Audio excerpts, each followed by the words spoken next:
Kisah Anas bin Malik yang didoakan kaya raya dan diangkat anak oleh Rasulullah SAW.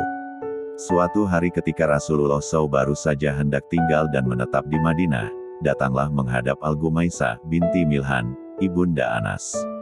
Al-Gumaisah membawa Anas yang ketika itu masih kecil. Saat itu Anas berambut poni yang menutupi keningnya. Apabila kepala Anas kecil ini bergerak, rambut poni itu pun ikut bergerak. Al-Gumaisah memberi salam kepada Nabi SAW seraya berkata, "Ya Rasulullah, tidak ada seorang pria dan wanita pun dari kaum Ansar yang menghadapmu kecuali mereka memberikan hadiah kepadamu.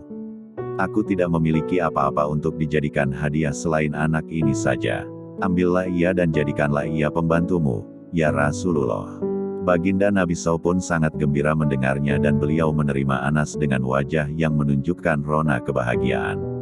Rasulullah membelai kepala Anas dan rambut poninya dengan jari-jarinya dan akhirnya Rasulullah menerima Anas menjadi anggota keluarganya. Anas saat itu berusia 10 tahun, ia terus tinggal dalam asuhan baginda Nabi SAW hingga beliau SAW dipanggil oleh Allah SWT. Anas mendampingi Nabi SAW selama 10 tahun, ia mendapatkan petunjuk langsung dari Nabi SAW. Ia juga banyak menerima hadis-hadis Rasulullah SAW sehingga memenuhi ruang dadanya. Anas juga mengetahui kondisi, cerita, rahasia dan kebiasaan terpuji beliau SAW yang jarang diketahui oleh sahabat lainnya. Anas dalam pergaulannya dengan Nabi SAW mendapatkan yang tidak didapat oleh seorang anak dari ayahnya. Ia juga menemukan apa dari keagungan sifat Rasulullah SAW yang membuat seluruh dunia rasa iri kepadanya. Dalam sebuah riwayat, ia bercerita, Rasulullah SAW adalah manusia yang paling baik akhlaknya. Beliau SAW adalah manusia yang paling lapang dada dan beliau SAW adalah manusia yang paling penyayang. Beliau SAW pernah menyuruhku untuk membeli sesuatu dan aku pun keluar untuk membelinya. Di tengah jalan, aku berniat untuk bermain bersama anak-anak di pasar dan aku tidak melakukan apa yang diperintahkan oleh Rasulullah SAW kepadaku.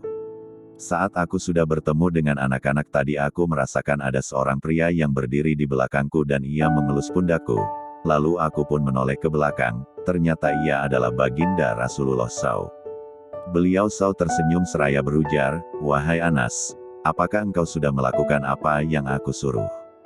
Aku merasa grogi dan berkata, "Baik, aku akan melakukannya sekarang, ya Rasulullah." Demi Allah, aku sudah membantu beliau 10 tahun lamanya, namun atas apa yang aku lakukan sepanjang itu beliau tidak pernah berkata, "Mengapa engkau lakukan ini?" Dan beliau SAW tidak pernah berkata atas apa yang tidak aku kerjakan, seperti, "Mengapa engkau tidak mengerjakannya?" Unais adalah panggilan manja Rasulullah SAW untuk Anas. Kadang beliau SAW memanggilnya dengan, "Anakku." Seringkali Rasulullah SAW memberikan nasihat dan wejangan yang memenuhi relung hati dan sanubari Anas. Salah satu nasihat beliau SAW kepada Anas, "Anakku, apabila engkau mampu berada di pagi dan sore hari tanpa ada dengki di hatimu pada siapapun, maka lakukanlah. Karena yang demikian adalah termasuk sunahku.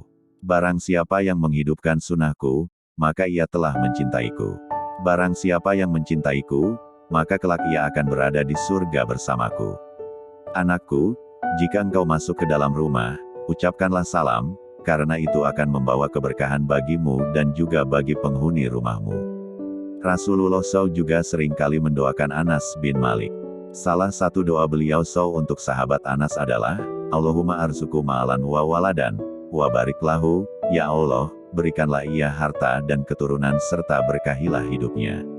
Allah SWT pun mengabulkan doa nabinya. Anas menjadi orang dari kaum Ansar yang paling banyak hartanya. Ia memiliki keturunan yang amat banyak, anak serta cucunya melebihi 100 orang. Allah SWT pun memberikan keberkahan pada umurnya sehingga ia hidup 1 abad, 100 tahun, lamanya ditambah 3 tahun lagi. Setelah Rasulullah SAW wafat, Anas masih hidup lebih dari 80 tahun lamanya. Keberkahan ini juga dirasakan kaum muslimin. Ia menjadi rujukan ketika kaum muslimin menghadapi permasalahan atau merasa memutuskan persoalan hukum. Anas mengisi ruang hatinya dengan ilmu dari Rasulullah SAW. Ia juga telah banyak menghidupkan hati para sahabat dan tabi'in dengan petunjuk dan ajaran Nabi SAW. Ia juga sering memberitahukan kepada orang lain sabda dan kebiasaan Rasulullah SAW. Anas begitu keras untuk berusaha mencontoh Rasulullah SAW dalam perbuatan dan ucapannya. Ia menyukai apa yang disukai Nabi SAW dan membenci apa yang Nabi SAW benci. Hal yang paling berkesan pada dirinya ada dua, yaitu hari pada kali pertama ia berjumpa dengan Nabi SAW dan hari ketika beliau SAW wafat. Jika ia hari pertama ia berjumpa Rasul, ia menjadi gembira dan bersemangat, seolah ia menghirup aroma yang semerbak. Namun apabila terbersit dalam benaknya hari yang kedua, maka ia menjadi sedih dan menangis serta manusia yang berada di sekelilingnya saat itu menangis juga. Sering kali ia berkata, sampai kini aku belum menemukan hari lain seperti kedua hari tersebut. Pada hari beliau SAW datang ke kota Madinah, beliau SAW mampu menerangi semuanya dan pada hari beliau SAW hampir melangkah menuju sisi Tuhannya, seolah semuanya menjadi gelap. Kali terakhir aku melihat beliau SAW adalah pada hari Senin di saat tirai kamar beliau SAW dibuka. Aku melihat wajah beliau SAW seolah lembaran kertas. Saat itu semua orang berdiri di belakang Sayyidina Abu Bakar As-Siddiq seraya memandang ke arah beliau SAW. Hampir saja mereka tak kuasa menahan diri. Lalu Sayyidina Abu Bakar As-Siddiq memberikan isyarat kepada mereka untuk tenang. Lalu wafatlah baginda Rasulullah SAW di penghujung hari itu. Kami belum pernah melihat pemandangan yang lebih menakjubkan hati kami melebihi wajah beliau SAW saat kami mengubur jasad beliau SAW dan menutupnya dengan tanah. Anas senantiasa berharap syafaat baginda Nabi SAW untuk dirinya pada hari kiamat. Sering kali ia berucap, aku berharap dapat berjumpa dengan baginda Rasulullah SAW pada hari kiamat sehingga aku dapat berkata kepada beliau SAW, wahai junjunganku Rasulullah, inilah pembantu kecilmu, Unais. Ketika Anas mulai jatuh sakit menjelang kematiannya, ia berujar kepada keluarganya, talkinkan aku dengan kalimat la ilaha illallah Muhammad Rasulullah.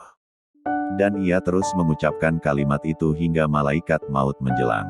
Ia berwasiat kepada keluarganya tentang sebuah tongkat kecil milik Rasulullah SAW agar tongkat tersebut dikuburkan bersamanya, maka tongkat itu pun diletakkan di sisi tubuh dan bajunya serta ikut dikubur dengannya.